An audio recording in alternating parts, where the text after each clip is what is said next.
What's up, everybody, and welcome to the newest edition of the Bronx Muchachos podcast, brought to you by 5 Reasons Sports Network. I'm your host tonight, Mark, and tonight we got Danny, who's muted right now. Oh. What's good, everybody? And we got Alex. I hope this is not what we see for the rest of this episode, but hello, everybody. And One Dave week is off, don't know how unfortunately to working act. tonight. We miss you, Dave. We miss you, boy.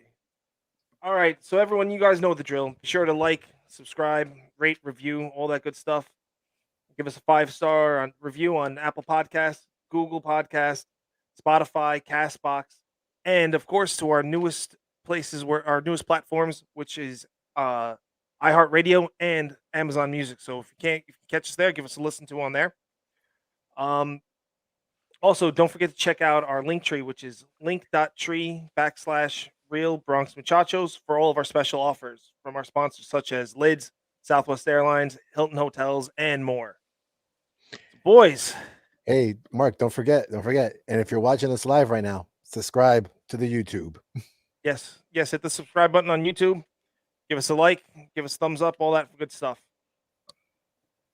So, boys, we brought out the brooms last night against the Red Sox. Nice little. Everyone's happy, everyone's smiling. It was a good night. Good. It felt good. It's a good night, especially when Glaber has a little league home run of all things. That's more a testament to the poor Boston defense. And Connor Wong, supposedly the best defensive catcher in the Red Sox system, he didn't show it there. No, Dave jumped on here and said he misses us. We'll miss you too, brother. Just to let you know. Well, yeah, no, the Red Sox. I mean, listen, the first game one was going back and forth, bro. Like Aaron Judge throwing it down wasn't going to let us lose that game. Glaber at the end of the first game, he made sure that we went ahead, but then bullpen gave it up. And that bullpen is gonna be changing soon because we got Yankees coming back from injury now. I mean, we're getting healthy at the right time. Hopefully, they're all gonna be clicking. You got Bader I think he's doing 2 games in AAA, going to go back to back, playing center field. You got Sevy making a start in AAA. You got Chapman playing. You got Britton playing. I mean, I don't want to hear Chapman's name. I know, but still, I mean, if he makes it back up, he's playing. He's going to be on the postseason roster, and that's just we'll put a pin in that for a later date. Yeah, I mean, but I mean, in all honesty, I mean, we're talking about Yankees coming back. On Tuesday had to make a comeback. I mean, in the past 10 games we're 8-2. So I mean, we're kind of whatever this funk is that they've been in for a while. It seems like it's beginning to remedy itself. We got Pittsburgh coming up. We got Milwaukee coming up. So I mean, there's some teams we should be feasting on coming through. Think about it, Mark. Okay, it's like we've all been saying. It's that fall air. The leaves are changing colors. All that good stuff. It's smelling more like baseball weather up there now. That's what it feels like for them. So it's like they don't got that humidity bother them. It's perfect. Just what we wanted, brother. There's a lot of times, man, that colder air. I mean, sometimes the balls die, but then you get that right type of temperature, that ball's going to fly out of that ballpark. Mm-hmm. And this is that time frame. Like it's going to be when it's late October when it's going to be a lot harder. Yeah. But homers win in the playoffs, and after that brutal August that we had, well, actually, it was more like a month and a half because we were 1,500 in July. I'm 1,500. Oh my gosh, we're 500. We're playing 500 ball in July. And to have that brutal August where it was historically bad, we detailed it in the last episode, but 10-18 in the month was worse since 1991. For us to kind of like turn the page and for that team and clubhouse to stay strong enough to have this 10-game stretch and kind of create more distance in the AL East, our magic number is down to 13. So in 2 weeks, we could be talking about the Yankees being American League Eastern Division champions in 2 weeks. So yeah, October. If October 1st comes and we did everything that we had to do, yeah, we could be relaxing from October 1st until the end of until the playoffs kick in. Realistically, and just getting everybody healthy. That's what we need. And that's why we're getting that 2 spot is going to be so important for the Yankees. It's going to be so important. Oh, yeah. Because we have 5 days between the wild card series and game 1 of the ALDS, which is October 11th. So, and that's 3 weeks from now. So, hey, that gives Benny time to get healthy. I don't know if he's going to be in the lineup. I don't know if he's going to be an impact player. Same thing with Carpenter. We'll see. Hopefully, in a couple days, probably by early next week, he's going to get another X-ray, and we'll see if he's getting closer to making a comeback. Imagine his bat in this lineup. Just adding extra protection for Judge, because that's going to be the whole thing about the playoffs. We'll talk about this later, but Aaron Judge during the playoffs is going to be super all eyes on him. Oh, yeah. But let's stay here for a second about the guys coming back. I mean, you like you said, you mentioned Benintendi, you mentioned Carpenter. We talked about Bader, and we talked about Sevy. We talked about Britton making a comeback. Doing everything he can to come back from Tommy John surgery last year. Chapman, Alex's boy right there, who doesn't want to hear from him ever again. But don't forget, we got Rizzo coming back right now too.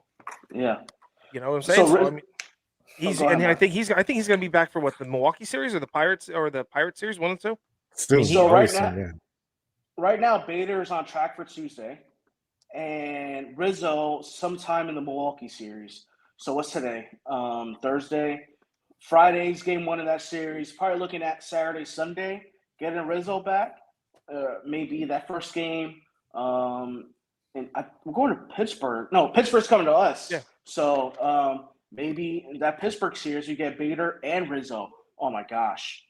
Just having Bader in the lineup, seeing what he's doing in AA, which, by the way, our AA team is stacked. Oh, I wanted to talk about that too, bro. We have 6 of our top 10 prospects, according to MLB, in AA right now. Like that is crazy. Danny Fiorito is having the time of his life, bro.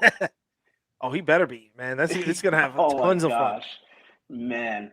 And that team is really good. Anyway, but just to stay on track with this, everything I'm seeing with Bader, everything I'm hearing from even the Cardinals side, Trevor Rosenthal put out an article in The Athletic, and Ali Marmol had nothing but good things to say about Harrison Bader.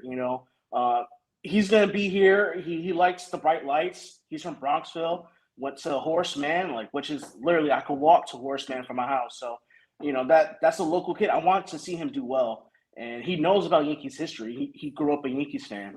So having him in center, it's just going to be a huge upgrade. Put a Judge in right, and whoever in left, I don't even know. But we know it's not going to be Aaron Hicks. Hopefully not. But I guarantee he's going to get some ABs out there. Yeah. No, I think we're Aaron Hicks is Aaron Hicks is not going to be gone until the offseason. We're jumping the gun on anything related to offseason because offseason not going to be for a bit, but I can't see them keeping Donaldson. I can't see them keeping Hicks anymore. I think they've run out of option. They've run out of time with Hicks between the injuries and then just the ineffectiveness, man. That's just so ineffective. Sad. It's sad. But, whatever. He can kick rocks. So, this team is looking good, though. Yeah, over the last 10, obviously 8-2, like Mark said. We're getting healthier. We just need to buy time. Time is going to be our most important factor through all of this because we're going to find ways to win. We've seen that. We took 3 out of 4 from Minnesota, which we were supposed to do. Honestly, we could have swept them. There were some questionable things in that last game. To take both games in Fenway, I think that was, and the way they won it, I think that's a huge thing for the Yankees as a whole, just as a clubhouse, to gain that confidence, be like, hey, you know what, we got this division. Oh, and to take 2 out of 3 from Tampa, that was huge. Oh, especially the way the first game was against Tampa.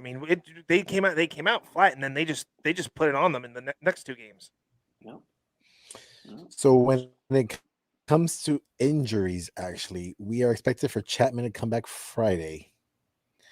Rizzo says possible 18th to 21st. Efros the 20th. Ooh. Carpenter late September, early October. DJ the 20th to 25th. That is the expected time frames that they come back. I mean, the minute Rizzo comes back, that really transforms that lineup because now we have a true lefty bat in there, and that's really what this team has been missing for the past 2 years. Is just really left-handed bats, and it could go on and on about all those problems that came out from there, and that's obviously something that the Yankees are going to have to address in the later on before next season starts. Is just getting some more right-handed, more get rid of some of the right-handed bats. Get more of these lefties in there because, especially with the rules that we'll be talking about later on. I mean, it's halfway a game changer, possibly a game changer, having the shift being removed. But I also think there's other ways around that. But that's neither here nor there. But Efros coming back is big, huge. Yeah, I mean that bullpen. I mean, the bullpen is going to get really solidified with good arms. I mean, Holmes locking it down in the ninth. I mean, Loizaga is back to Loizaga of last year. I mean, he's back to nasty. I mean, he's I would trust him going to war right now. Go against anybody right now. I don't care. Edwin Diaz, give me Loizaga against Edwin Diaz. I still feel comfortable. You have a point because he's still throwing 99. He's still getting it up there, and it's not like a straight 99. He's doing what he got to do. Oh, it's a two-seamer 99, and that's the craziest thing, man. I mean, there's so many people now throwing a 99 mile an hour two-seamer, and it's got this crazy movement. It's not this hard riding fastball. Come hit it if you can. This is a two-seamer, like come hit it. Oh, you're not going to because it's going to dive right at the hands. So it's crazy. And you know what I like about Johnny too is that he could go multiple innings. So, like in a playoff type situation, if you gotta get the starter early, why not throw in a Johnny Lasagna in the third or fourth inning? To get some stabilization, to stabilize whatever's going on. I can see something that happening. Danny, when we bring out Johnny Lasagna, we got to put some extra cheese on that boy, okay? he brings the cheese, bro. That's all he does, man. He brings that. He brings an extra. He's the chef that's just like, hey, do you want some Parmesan cheese? Just dump the cheese on there. Exactly. It's like, what? Oh, I'm sorry about this whole mountain you got here for no reason. 99 under the hands to a right hand. Yeah, give it to me. Yeah. And especially teams that we could face at any point. I mean, you could face Toronto. I mean, they got tons of right hand. They have tons of right hand bats. I mean, that's just going to be play right into our hands right there. We could play. The Rays have a lot of right hand. The Rays have a lot of right-handed bats. Play right into our hands.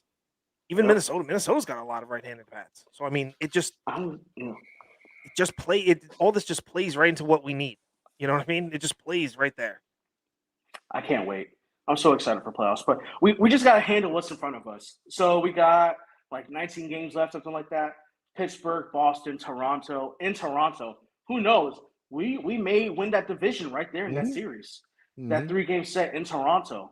If we take care of business against Milwaukee, Pittsburgh, and Boston, the next 3 series, we got, let's see, 1, 2, 3, 4, 5. And then we got Toronto. Yeah. If we go 7-2 in this stretch, that's 5. That shaves 5 games off our magic number. That's without a Toronto, without Toronto losing any games in there. Toronto has to match us essentially. Well, not just Toronto, the Rays, because the Rays are a game up. The Rays are up on Toronto right now. The Rays just won 11-0 today, and they did something historical, which was on Roberto Clemente Day. They started an all Hispanic team, like 1 through 9 was all Hispanic. Yes, that's the first time in the Major League really Baseball. Cool. Yeah. And they all wore number 21. Yes. So I mean, awesome to see. Hey guys, Dave brings out a question. He says, why are these guys rehabbing in AA instead of AAA? It's probably a timing thing. They don't want to travel. I mean, the AA team was at home. The AA team was at home, and I think the AAA team is coming back home. So they don't want them traveling all over the place. They'll just keep them in home ballparks and then boom, move them forward. It's something easy. Yeah. No, Somerset's only an hour and a half away. That's it. That's Grant's probably 2 hours. Grant's like 2 hours away too. Yeah, the main reason is probably just because of the location. What makes it easier to get them over, to the stadium when they need them. Well, I think they're going to have them. They're all going to be. It's all time frame. Like, okay, we're gonna unless you're going out to some of them are going out to Milwaukee, then they'll be out there. They'll be heading out there anyway. Like, if Bader's going to possibly go into Milwaukee, everyone else is going to be coming home, and they're going to be sitting here for the homestand. So they just want them to get reps close by. They don't want them traveling. They don't want to deal with that. Okay, you're done. Boom, get them back to Yankee Stadium. Get them back in their normal routine, their apartments, their houses, whatever like that. So they want to just keep them as close as possible. All right, back to where we were before we changed subjects a little bit. So when it comes to the Rays, they got a pretty tough one. They got this weekend. They got Texas, okay, but then they got Houston. That's the one that's going to be, and they're going to be at Houston for 3. Then they go right against Toronto, and then they end the month a series in Cleveland, and then they go to have Houston again, but in the Trop. That's tough. That's a tough one to do what they got to do. That's going to be a really tough job for them. Yeah, I mean, you're playing Houston. You got 2 games against Houston. You got 2 series, not games. Series. Yeah, you're right. No, I was thinking. You're right. I was meant series, but I mean, that's big. I mean, at one point, I mean, Houston might not play. I mean, it's not the old days where you got 40 men up there. I mean, Houston's got to play their guys.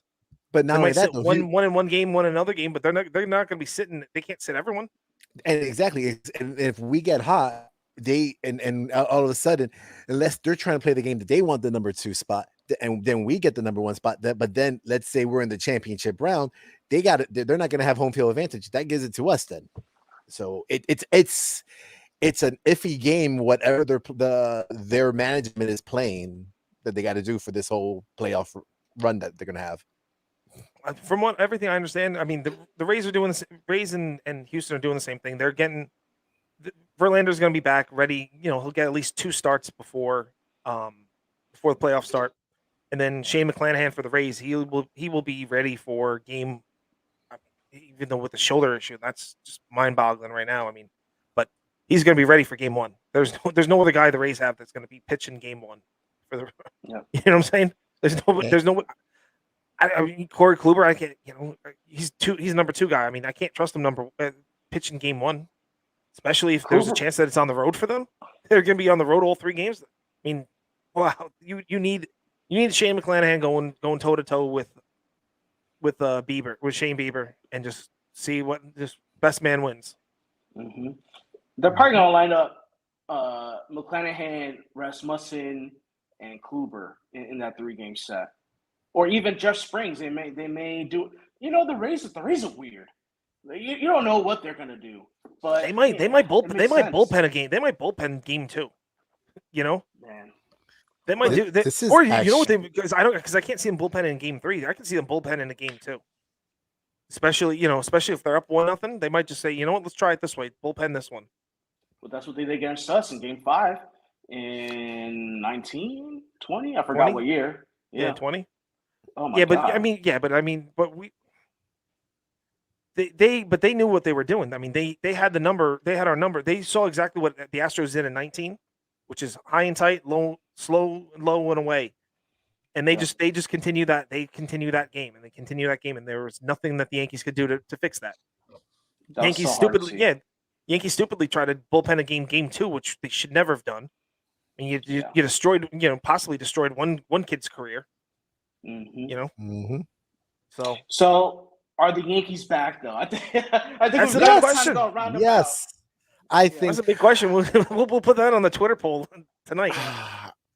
I don't want to say 100% confidence of yes, but the way it's going right now, I'm at that 60, close to 70% range. That I'm like, you know what? I'm thinking, if this is with the stress that we have going on and everything like that, if they keep this hot streak going on, it's what we wanted for the playoffs. And when it's playoff baseball, and if we did what we needed to do, and I'm like, yeah, I have confidence in what we got going on. But I saw something really interesting after we get the word from Danny and Mark. So about some stuff about our little boys in Toronto. So go ahead though, Danny. So if the Yankees continue doing what they're doing, continue to get healthy, time, like I said earlier, I'm gonna say it again. Time is gonna be our best friend, and with time, we're gonna see if the team is back. We've tread water. We're at the point now where we see the division in sight. It's within our grasp. The light is at the end of the tunnel. We're gonna forget everything about August, and this team is back. All right, we're getting healthy. We're getting healthy at the right time, and we're gonna be a force to reckon with come October. So the Yankees are back. Yes, the Yankees are back. Let's do it. I'm ready for 28. I'm back on it. Let's go. He's back on the bandwagon. Danny, are we firing Boone? Are we going to fire Boone or no? Oh man, you know my answer to that. Come on, Dave's not here. I had to bring some negativity for you. Hell no, man. Hey man. See, Dave, I'll bring the negativity for you, Dave. I got you. There's tumultuous times through any season, through 162. There's a couple outliers with that ebb and flow. Right now, the Dodgers have one of their best seasons of all time. The 98 Yankees and the 2001 Mariners in our lifetime of teams that never had any time, well, with the exception of September for the Yankees, which lasted like 10 games. So, like, it's going to happen. It's going to happen. And it lasted a lot longer than any of us anticipated. No one expected the Yankees to go into a month and a half, almost 2 month funk. I mean, but that's 3 months. But that's the great thing.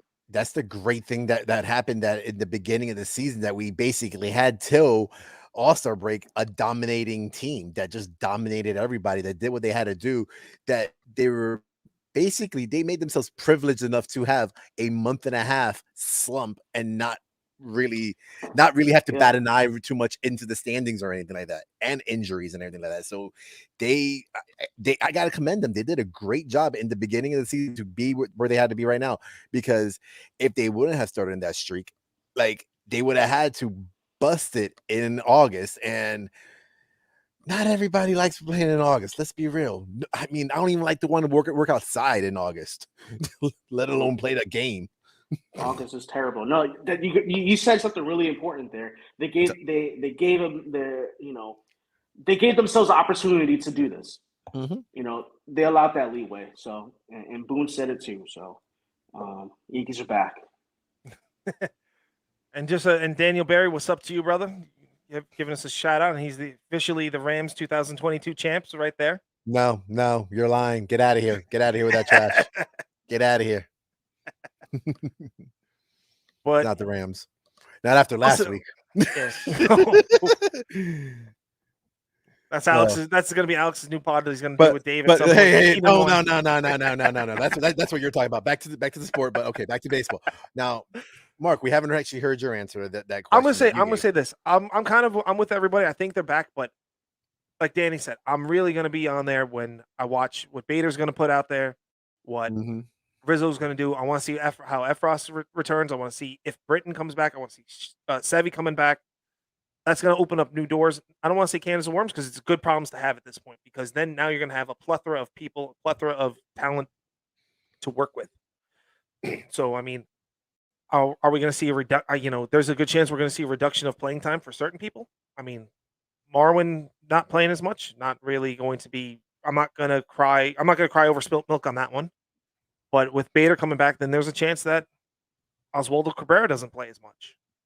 So we got to think like that too. I mean, he's been a staple in this in the lineup now.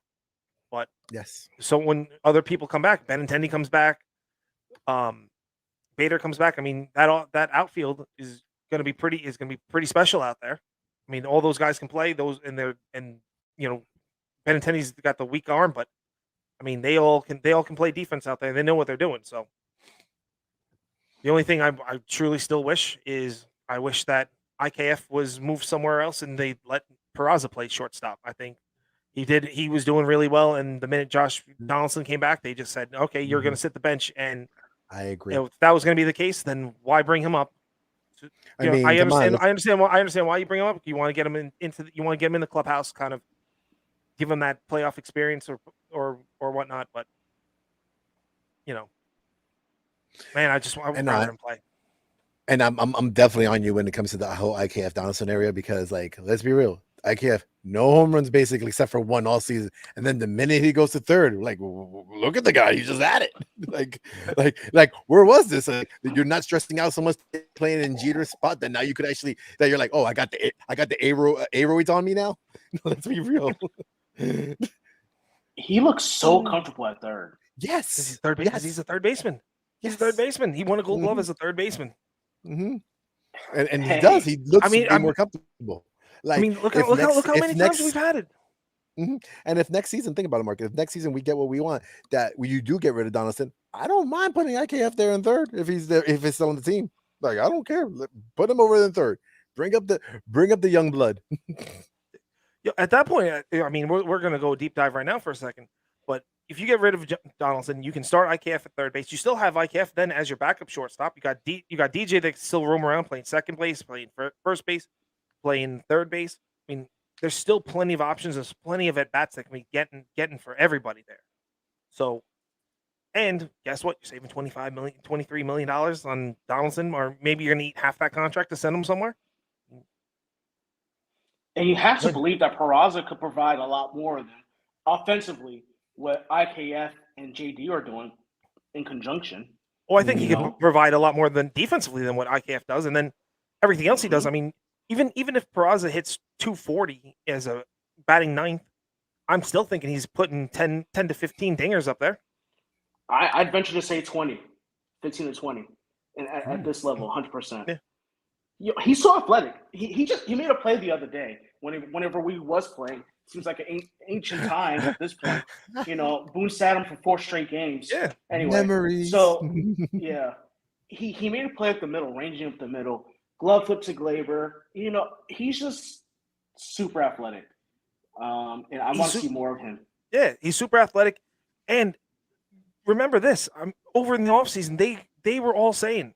Brian Cashman was the one who said it. We have a Gold Glove caliber shortstop in Oswald Peraza. Excuse me. He's going to be ready by June. That's it. When he was ready in June, you should have brought him up. We said this 2 weeks ago. He should have been up in the middle of July, or at least August 1. Mm-hmm. Like August 1. And when they brought Cabrera up, they should have brought Peraza up. Is what they should have done. They should have brought them both up at the same time.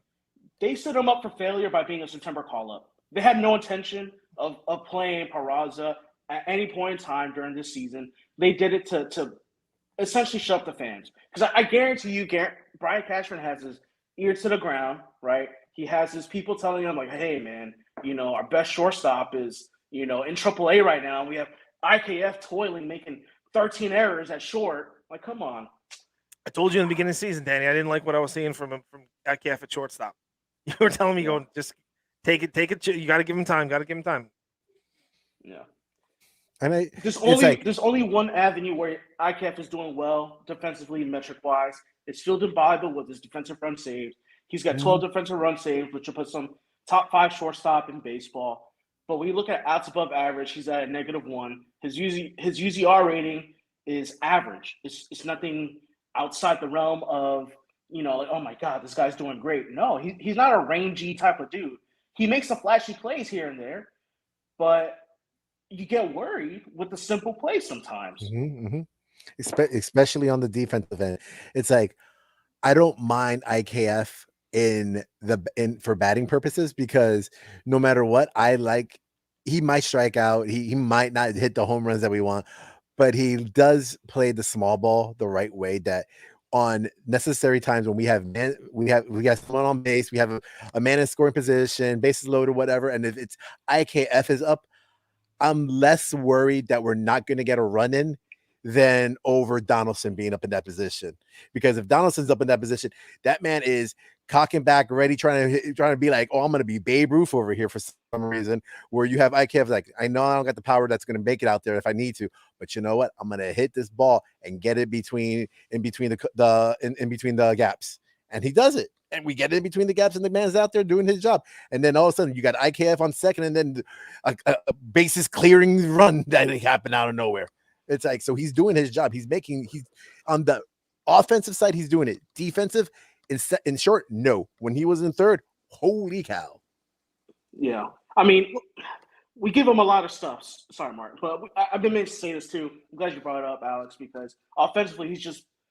I get on him being a singles hitter, which is what he is. Outside of him being a singles hitter, he's not worth much of anything.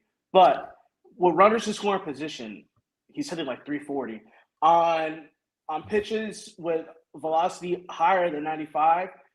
He's got a pretty good batting average with that as well, and that's going to be huge come the playoffs because guess who's coming out of everybody's bullpen? Guys throwing 95 plus, throwing 99. So IKF is a guy that's going to put the bat on the ball. It's not going to be the greatest contact, but sometimes it finds holes. So, and that's what you need out of your 8-9 guy. And when we're healthy, that's where he's going to be hitting. Mm-hmm. And not just that, but if he gets on base with the batting average, he's also the big threat to steal a base too. And that presents more of a challenge and more issues for the opposition. Especially a lot of the relief pitchers, they don't like throwing over. They don't like dealing with that. They're there for 3 up, 3 down, move on. And the minute they have to get someone on base, they kind of some short circuit. So, but speaking of people, we're talking about playoff time. Let's talk. Not to sound negative, but let's swing this gear over to our former center fielder, Mr. Aaron Hicks. Why? I'd rather talk about like the Orioles having a chance to make it to the playoffs, depending if Toronto flops up.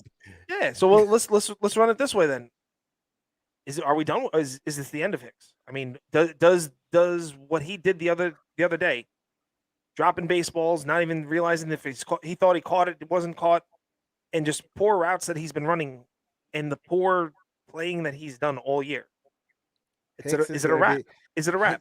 No, it's not a wrap. Hicks is perfectly fine. He's going to do what he needs to do, and then he's going to get himself a nice little job over on Broadway because he's going to be working in the ballet because that's all he was doing. He's being a ballerina right now. Okay, he's not going to be a Yankee. I never said he's not going to be. He's going to be a Yankee. I said he's going to be all right, and he's going to do well for himself in ballet on Broadway. He'll be the next Rocket. I don't know.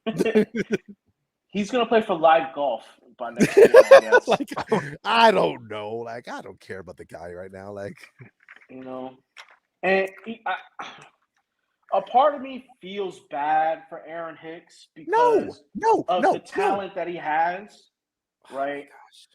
But when you have that talent, you got to work at your craft, and it just seemed like part of your craft is staying healthy, and he hasn't done that throughout the duration of his time with being with the Yankees, with the exception of 1 year.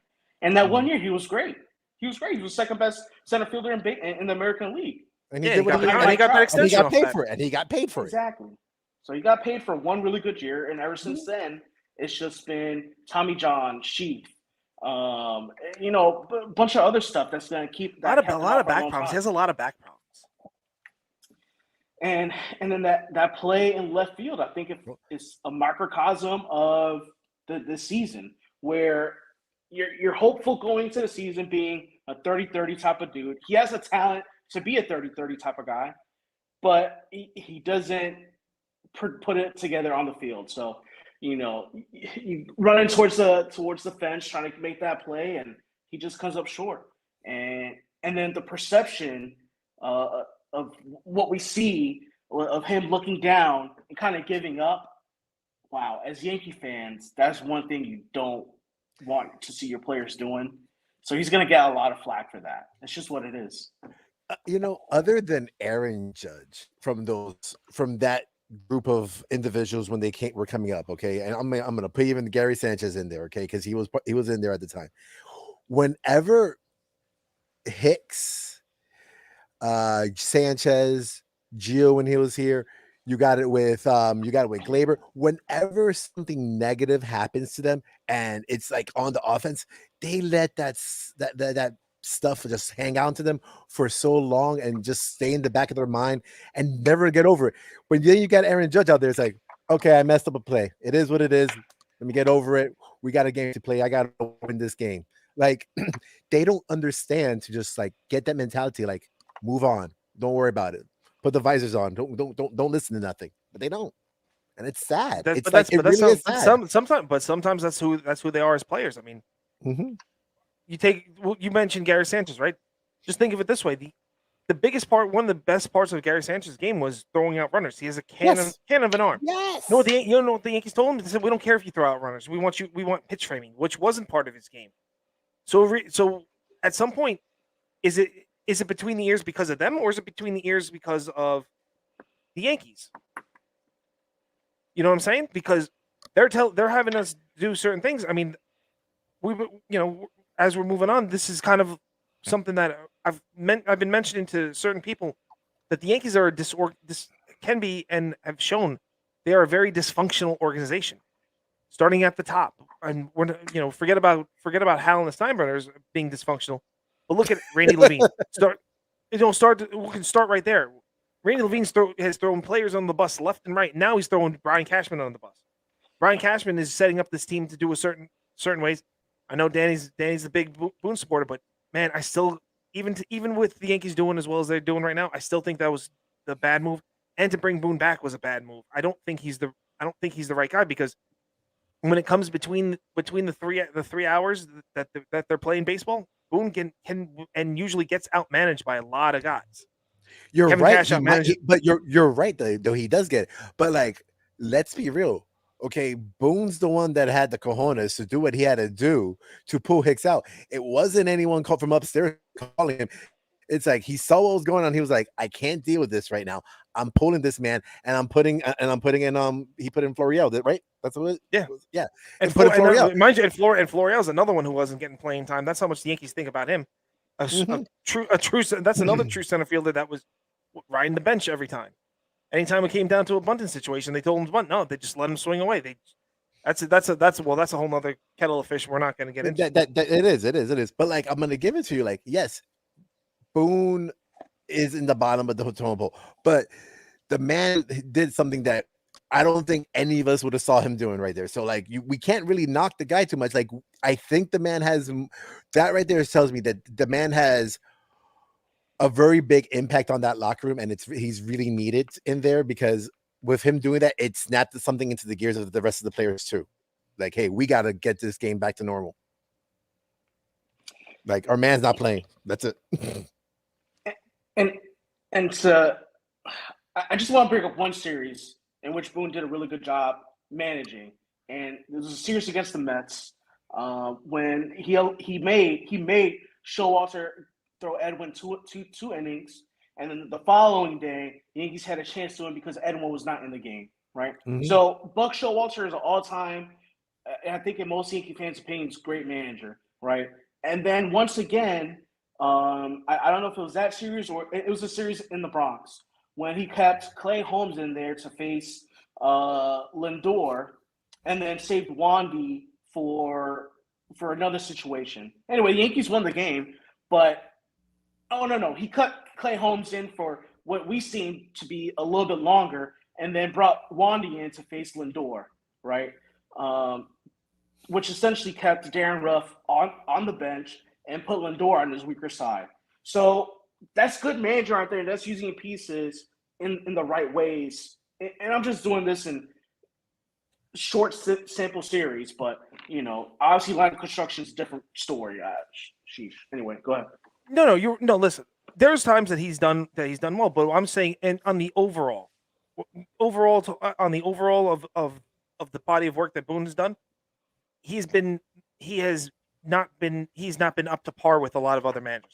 Now this has taken him to his 5th year as manager now. Mm-hmm. It's taken him a 5th year to kind of get to that point to make those moves that he wasn't making before. So that's good on him that he's made the adjustments, that he's figured out, or he's been shown the way of, hey, this happens. You can see how this is going on. Also helps that he has 2 managers. He's got Rojas, who's been a manager for the Mets, and you got not a spotter. Bam. You got Bam Bam there, and then the bench coach also. He's a manager in the making as well. So I mean, there's a lot of talent that's there that can impart wisdom to him. Not saying that he doesn't have the wisdom, but I'm just saying in the past that he's shown that he hasn't had that touch, that he hasn't had the finger on the pulse to make those moves. And I think that's led to a lot of it. Part of the issues on the field, problems that they've had. Now, bringing talent in, that's Cashman's fault on a lot of these things. I mean, we could go back as far, the latter half of the 2010s. I mean, he's made good moves. He's made some bad moves. I mean, most people like John Carlos Stanton. Got John Carlos Stanton, or you could have gotten Bryce Harper, and you find out that Bryce Harper and Manny Machado both wanted to come to the Yankees, and the Yankees weren't going to give him the time of day. Manny Machado was getting like a 4-year deal, and the Yankees turned around and no, we're just gonna make a 3-year deal. And he's like, no, I want the 10-year deal. Give me 300 and we're good, man. They're like, no. Bryce Harper, they said, oh yeah, no, we're going a different direction. Power hitting young left-handed bat that could play, was willing to play first base, willing to play center field, willing to play left field, move around for Judge, and they're like, no, we don't want you. Jeez, that's a different story, and that's part of what Randy Levine said. That we could bring up that story that you brought up, Mark, in all season, because that's one that we could talk about for a good amount of time. Oh, yeah, exactly. Sure. But this is what I'm saying, like why they're such a that I'm saying that they're a dysfunctional organization. Oh yeah, but the president and the senior VP, they're not even getting along right now. So how is everything below them gonna? How is everybody else gonna get along? But think about it though, it's kind of been the Yankee tradition to be dysfunctional in the top. Like it was, but Brian Cashman. So when in the early days of Brian Cashman's career, the factions there was the New York faction and the Tampa faction. Mm-hmm. And anybody who wanted to get George's ear, they could get George's ear, and he would just follow, this person, that person. He'd go down the rabbit hole with everybody. Brian Cashman turned around at the end of George Steinbrenner's life. He made one of his last deals. He said, "Everybody who wants to talk baseball, they have to come to me. I will then bring it and then I will bring it up the food chain." And that's how the organization started meshing and going into one funneled channel. Okay, but then look at it though. Okay, so who's to say that they having it just going to Cashman like before they were going to George, but now they're going to Cashman? Okay, you got the same probably people coming to Cashman all the time, whispering in his ears from down there, from the minors, anywhere. It's like, hey, yeah, this guy, and he's like, he's ready for it. But then he's bringing it up, and everyone's like, "No, we don't want this." Or he's like, "I don't care what this guy says. I don't believe what this guy says because someone else down there is telling me no." We don't know what's the insides of what's going on. Like, there could be people who are sabotaging it for all we know, and because they think they're smarter than anything else, and they're not doing their job right. Oh, you're 100% right about that. Anything like that can happen. Everyone wants their time in the sunshine, but. But at some point, they realize that they're not going to get the credit no matter what, because the credit and the other side to the coin, Brian Cashman gets all that no matter what happens, because he's the GM. They might not get that publicly, but in between closed doors to get that Atom Boy and all that kind of stuff, they're going to be loving. They're going to be like, "Oh, guys, you saw that? He gave me credit for that behind the closed door." They're gonna get off on that, and that. Come on, like that's the way business works in general. Oh yeah, but at the same point, then you're gonna have the next guy who's sitting next to him going, "I could have done something better," and then I'm gonna one up you, and then now we're going down the rabbit hole on that one. But I just think that we have a very. I think that overall in the front office is they're very dysfunctional right now, because there's so many different ideologies that are going on that they're kind of whatever's the flavor of the month is what they're kind of running with, whether the analytics are saying go like this, then everything's full board there. Oh no, it's now this, and then they have to switch gears, but they don't change, but they never change the on-field product to fix this. They don't have the right I think for years they didn't have the right personnel. I still don't think they have the full right personnel on this team. I mean, think of it right now. You got a hole in left field. You're gonna have a hole at third base. You got a hole at shortstop. Those are a couple big positions. You possibly have a hole at center field because not knowing what Bader's gonna provide right now. That's four major positions. I mean, look at all the positions they had to fill this past offseason. Third base, shortstop, catcher had to be filled. I mean, throughout the year, they had to fill left field. That's 4 right there. I mean, they didn't know what they were getting at second base, even with DJ there, because they wanted him moving around. I mean, that's a lot. That's a lot of question marks that they shouldn't have. So my question is, why are all these question marks here? Danny, why do you think that the question marks are here? Because of Brian Cashman and his lack of roster construct, his lack of depth when it comes to roster construction. Obviously, had this bright idea to get all these right-handed mashers in Yankee Stadium, which lasted a couple years. Sure, we won a bunch of games during the regular season, but in the short series during the playoffs, we were easy to pitch to. We kind of noted it a little bit earlier today. It was really easy to pitch to that Yankees team in 18, 19, 20. Even last year, we weren't going to make a deep run to the playoffs in 21. We're kind of hopeful, but all that comes from making poor decisions, not getting a guy like Harper, not getting a guy like Machado, leaving Verlander on the table, not trading Chance Adams and Miguel Andujar and Clint Frazier when he had the chance to get Garrett Cole when he was having the season of his life in 2018 or 2017. Those little decisions have come to bite us in the butt each and every year. Cole and Verlander at the top of that rotation in Houston kicked our butt, right? Maybe not Chris Sale, but we had an opportunity to get Chris Sale too. Yohan Moncada, when he was an international free agent, we didn't pony up the money to get him. And I mean, obviously those two dudes are hurt, but for a while there, they were studs. Chris Sale had a direct impact on the Red Sox. 100%. I'm gonna agree with you on that time, because at that time frame when they were not injured and everything like that, and they were playing the best game, they were the top out there. Like, it would have worked out for us, but I don't know. The nerds over there upstairs in the Bronx are not doing their job right. Maybe they're playing like some like MMO or something like that, because they're not doing their job at watching baseball.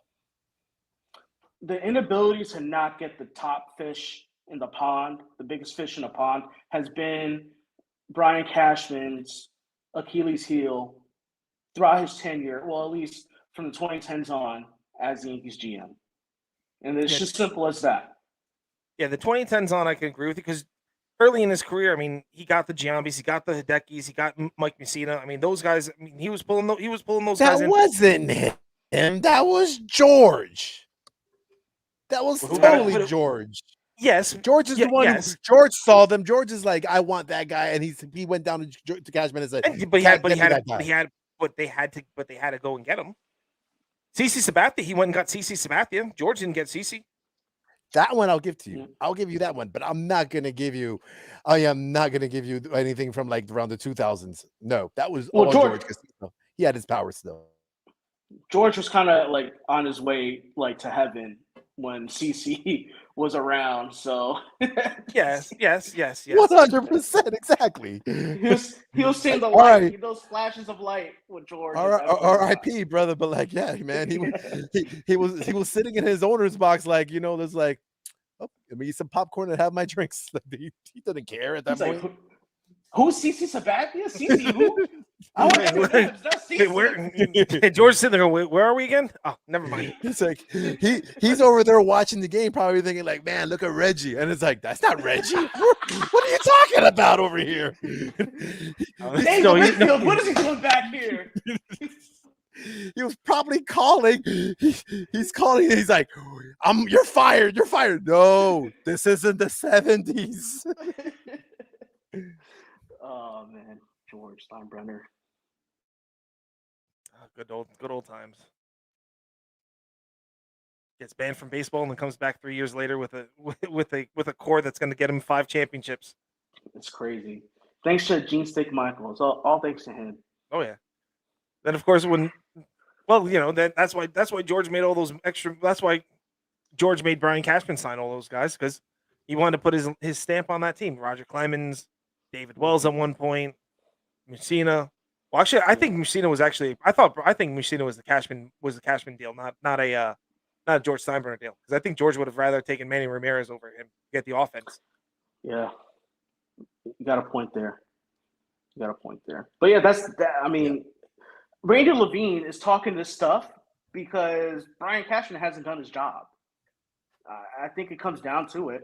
And Cashman never went to the ownership and asked for more money to get these guys. Maybe he knew he was going to get a no or whatever the case was, but he had no intention of getting a premier shortstop. Yeah, but I no. He said he never went to Randy Levine. That doesn't mean he didn't have a side conversation with Hal, and Hal might have straight up told him, he goes, "This is the budget," because Hal's been giving him budgets, going, "This is the budget. Don't go over." Why do you think last year when we got Rizzo, Chicago had to eat the rest of the contract, and so we had to give up a Kevin Alcantara in the deal. Why do you think with Joey Gallo they had to eat the contract with Joey Gallo and then give up Ezekiel Duran plus?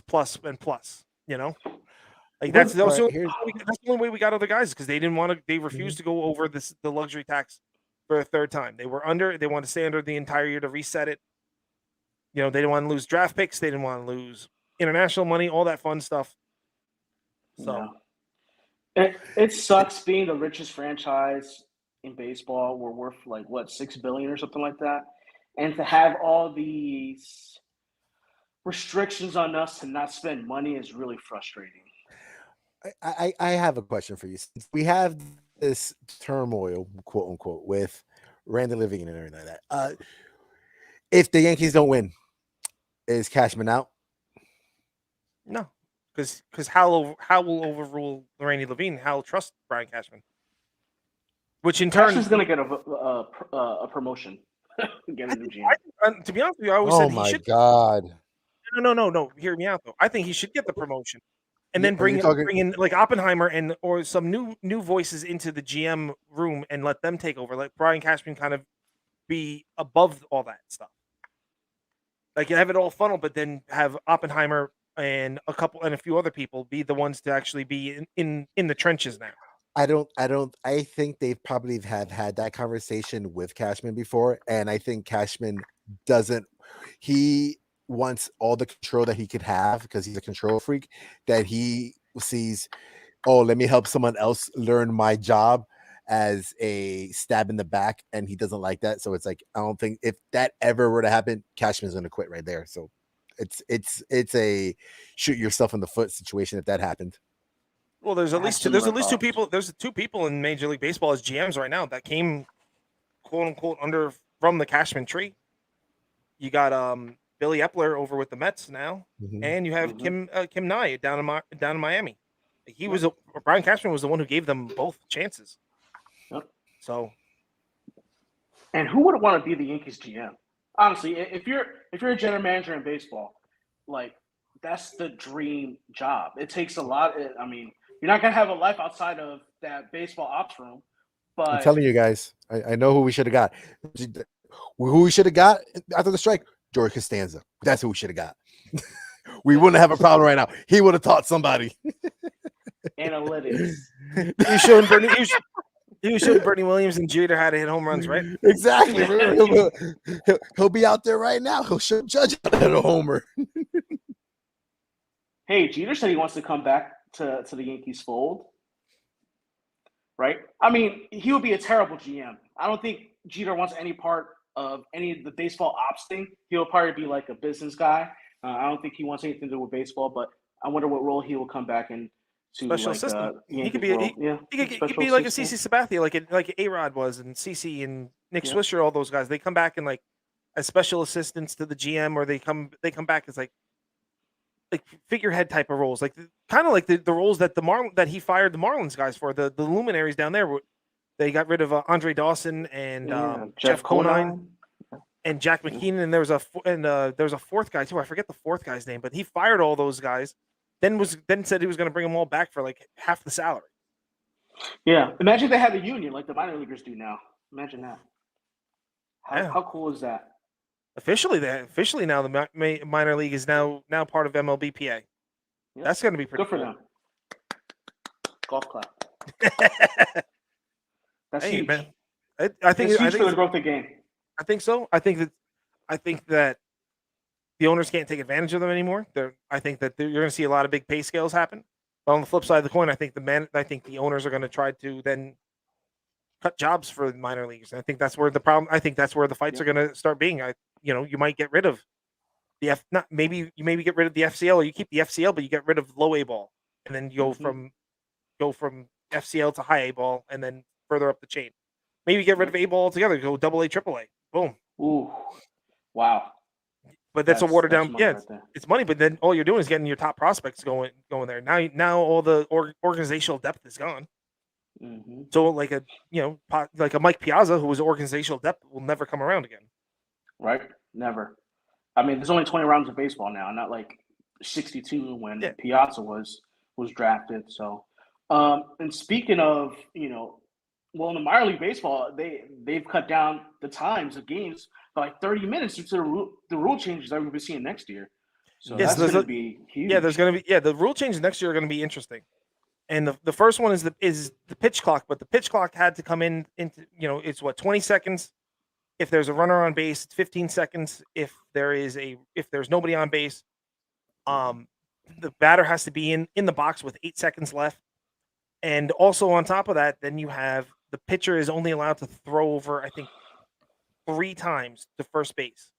So and by the third one has to be a successful attempt. It can't be, I guess they can't call them safe or anything like that. So that point, and then I think it's they're referred to as a balk, and they get second base anyway. So that's the first rule. I think that should speed up the game.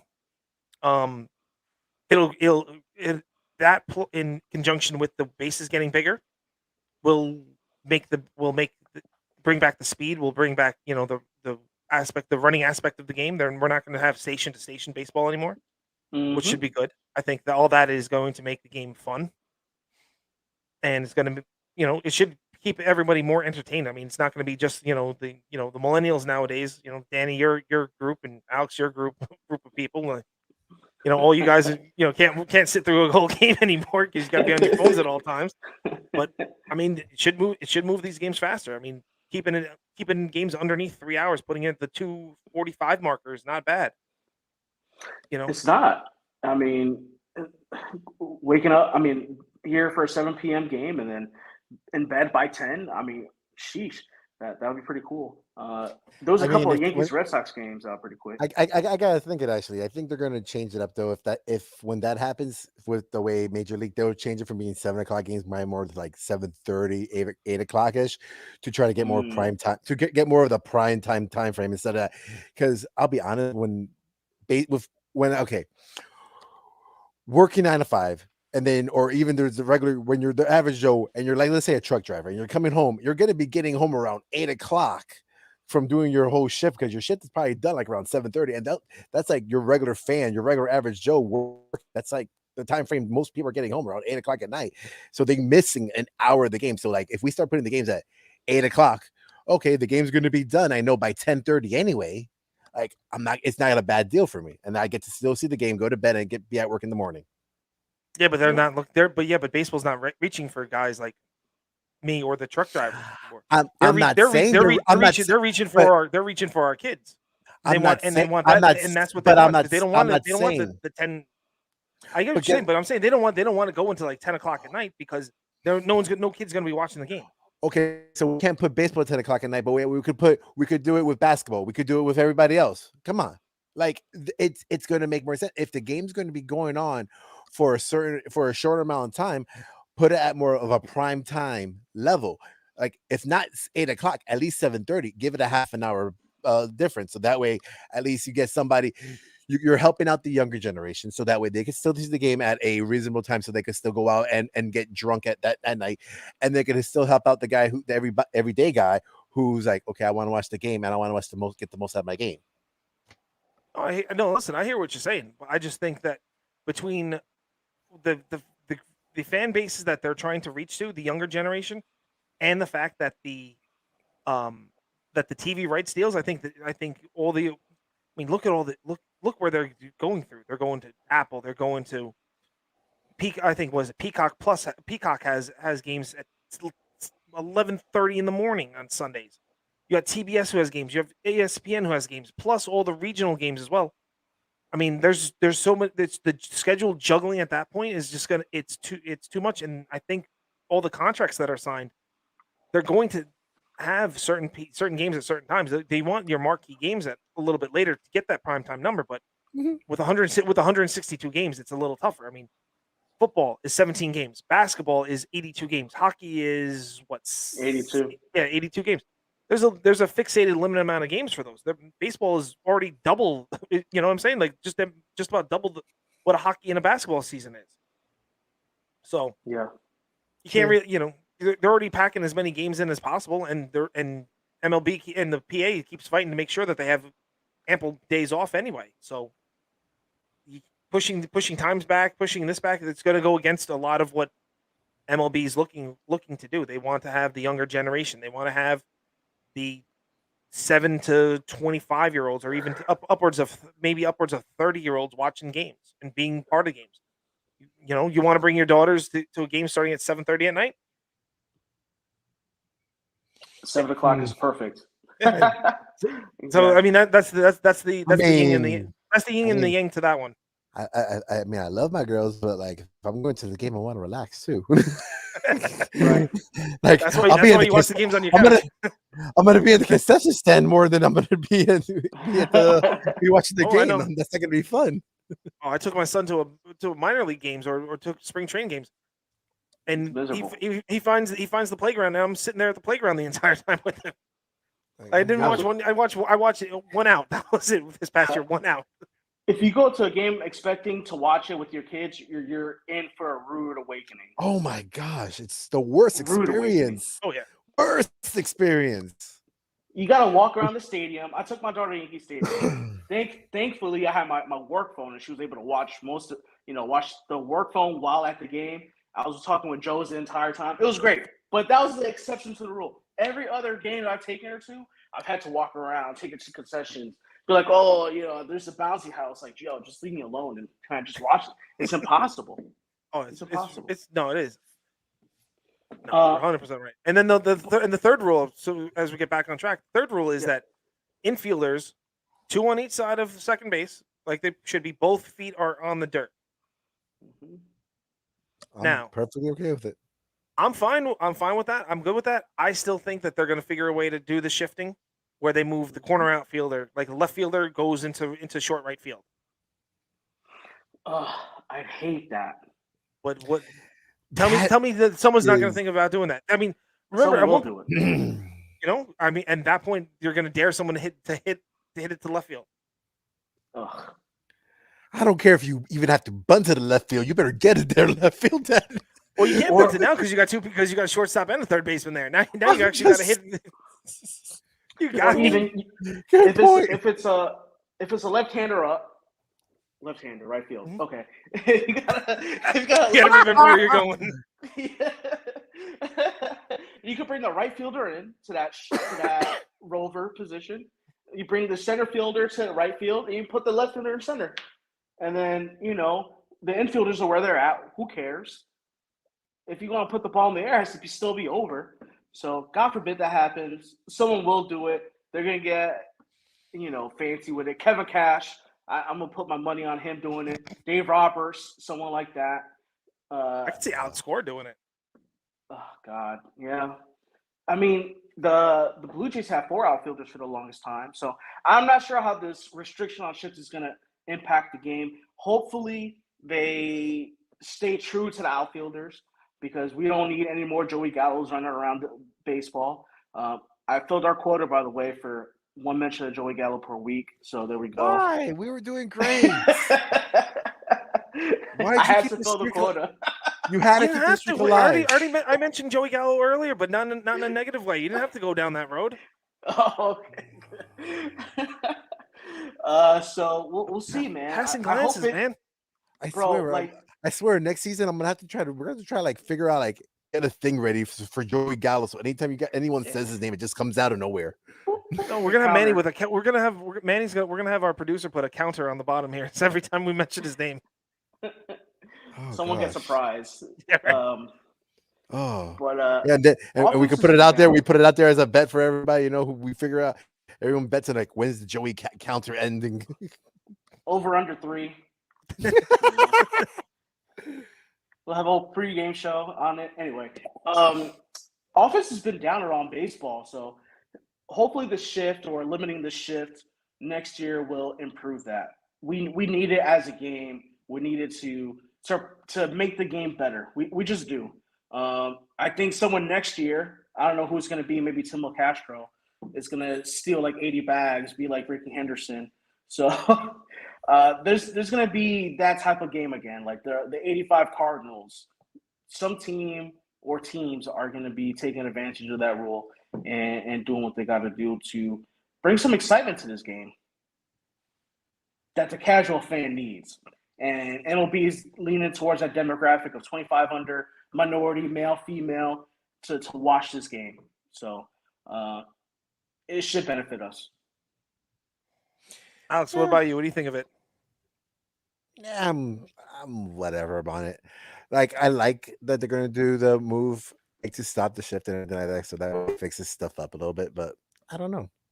I got to see it to believe it, because like we all know there's coaches out there that or managers out there. I mean, sorry, that are gonna do what they want to do and figure out a way to like play a loophole. It's been going on in baseball forever. Like, it's not a new thing that they've been trying to do, is be all tricky on something. Like, someone's gonna do it, and hopefully it backfires on them, so that way the next buffoon doesn't try to do it either.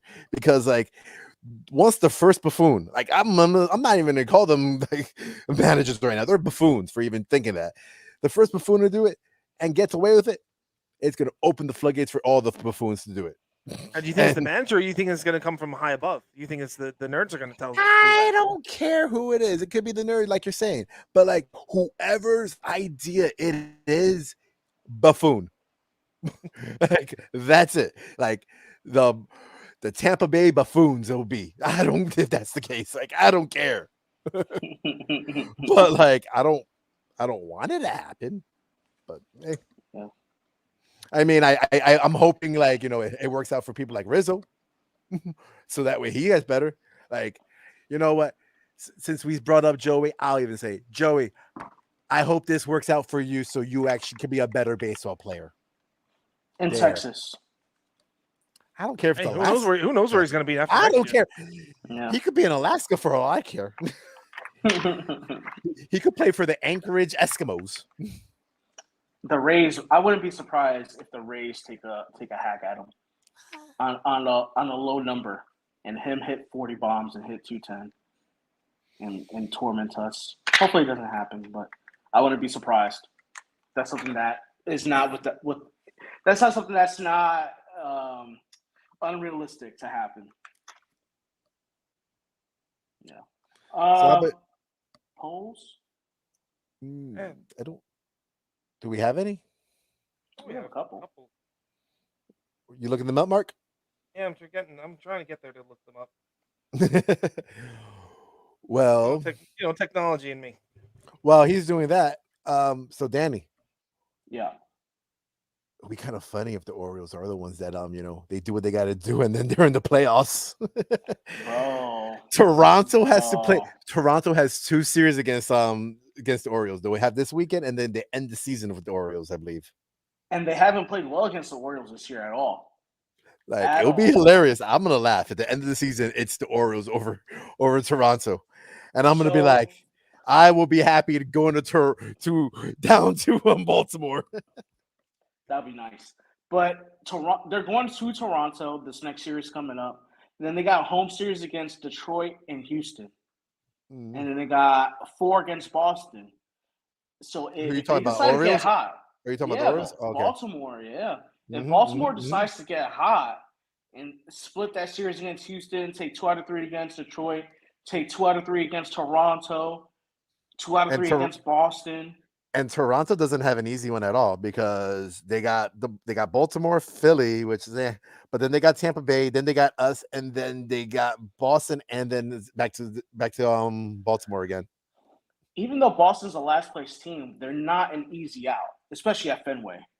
Nothing's ever safe at Fenway for it's anybody. Not.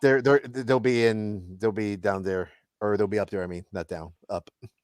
Yeah. Baltimore is 4.5 games behind Tampa. Yep, exactly. They're 4 back in the loss column. They could do it out of nowhere. They could come. They could be that sneaky team to make it into the wild card.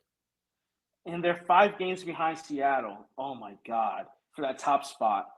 if Baltimore just plays well and plays above 500 ball, which they've been doing, let's say they lose 4 or 5 games the rest of the year, and Tampa kind of goes 500 or Toronto goes 500, Baltimore's gonna be right there. Hey, Baltimore, I'm gonna tell you right now, if you could do this, I'm gonna start putting Old Bay on all my food. All the Old Bay on all that food, all of it. Okay, I don't care. It's not fish. It's getting Old Bay anyway. French fries, Old Bay. I'll do it just for you, Baltimore fans. Okay, I'll do that. What's famous in Baltimore? The crab cakes or something like that? Crab cakes and blue crab. Yeah, and they put Old Bay on everything. Yeah. Old Bay's good seasoning, man. Oh, look at that! Look at that! Mark's in the Old Bay bandwagon. I've been to Baltimore a few times, man. Baltimore's a fun town. Baltimore, the Camden Yards is beautiful. It really is. It's one of the top ballparks I've ever been to. So I still want to go there. Like, I can't wait to be old, have an RV, and just travel the country, going to every single baseball stadium. You're halfway there right now, man. You're already feeling like you're old. Just get the RV and you're good to go. Well, I need a lot more revenue to get the RV. A lot more things coming in. Start selling off your possessions, and you just buy the RV with that. Can we use the company funds for that, boss? No, we just use company funds, and we could go on a road trip as a whole podcast instead. Oh man, if we're gonna go, we're flying. I like going flying to places. Nah, man. You know what? I'm okay with driving. I'm okay with that. I'm like John. If you know what, how about this? If we'll get the RV, if you're the one driving us everywhere. Hey, Danny, you want to drive too? We'll drive. We'll co-pilot. Yeah. There. Done. Well, there we go. I feel bad for you guys. As long as there's a working bathroom in that RV, I'm good to go. Don't worry, you can't go number 2 in that bathroom. That's all I say. I won't need to. It'll be all liquid diets for us anyway. If you're going number 2, sir, I'm just gonna tell you, you're going on the side of the road. Oh man. Oak leaves are very, very nice and big. They could be very good toilet paper. No, my oak leaves are not being used for toilet paper. All right, so we had one poll I could find, and the question was, for the remainder of the season, where do we want IKF to play? Do we want to have? Oh, I found a second one, mind you. 55 votes. We had majority people. I think like 95% wanted IKF playing third base over shortstop, which is a no-brainer. Is a nothing burger and a no-brainer to anybody who watches IKF play. Another poll here is, will the Yankees win 100 games? 50% of the people, the majority, said yeah. There's 44% said not a chance, and then 6% said there was 6% with comment with your own total, and so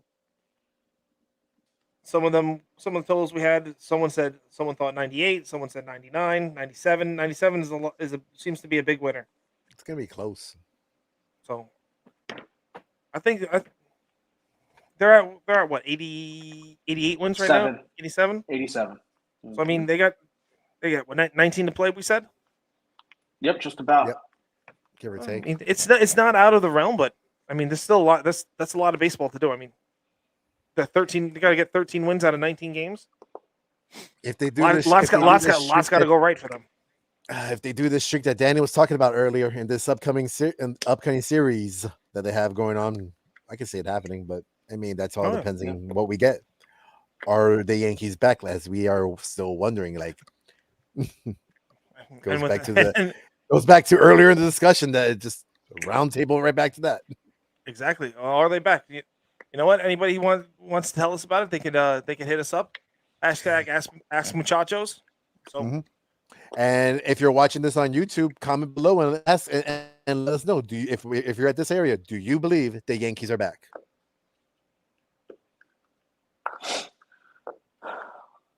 Short answer, yes. I'll comment for everybody. That's it. If you're Danny, I guess. Oh wow, Danny's only one here. Danny answers for everybody. Yeah, for real. He's answering for YouTube. for everybody.